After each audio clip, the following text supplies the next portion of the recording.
संगवारी हो, जय जवाहर, जय छत्तीसगढ़। बहुत खुशी के बात है कि हमारे गांव में कल मुंडाई है, तो जाल बांधा गवैया के कार्यक्रम आज के जेकर मंच सजावटी चला थे। और ये भैया मन सवेरे से उधर मतलब मंच बनाए बर सवेरे से लगे है, खाना पीना जो भी है त्याग दे मंच सजावटी बहुत शानदार चला थे। और भैया मन काम करत है और काम सफलता की ओर बढ़ गए हैं। तो कुछ समय ही पश्चात मतलब काम हो जाही तो जल्दन अब मिठाई दुकान वाले मन भैया मन आवत है।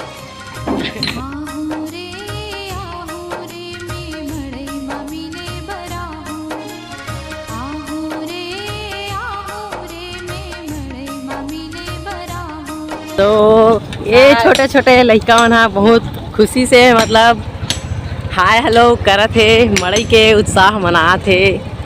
तो बतात हन कि हमन तैयारी कैसे चलत है तेला दिखाए के प्रयास करत हन। और अभी भी मतलब मड़ई वाले भैया मन आते छे, अपन अपन काम करते छे। तो दिखाते हन हमन मड़ई के तैयारी के।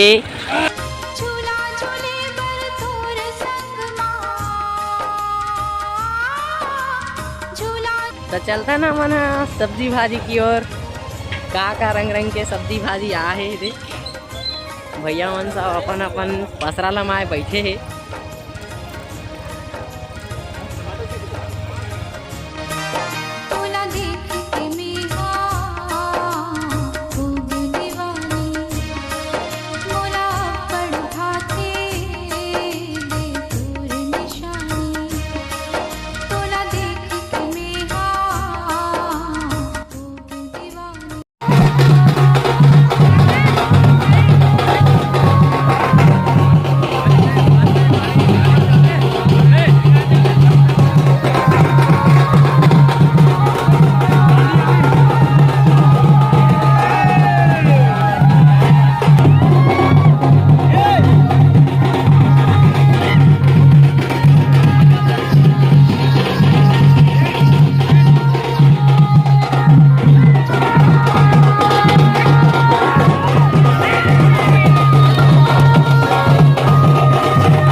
करेना पांच दाना हो, झुपट झुपट आगे जाए बोले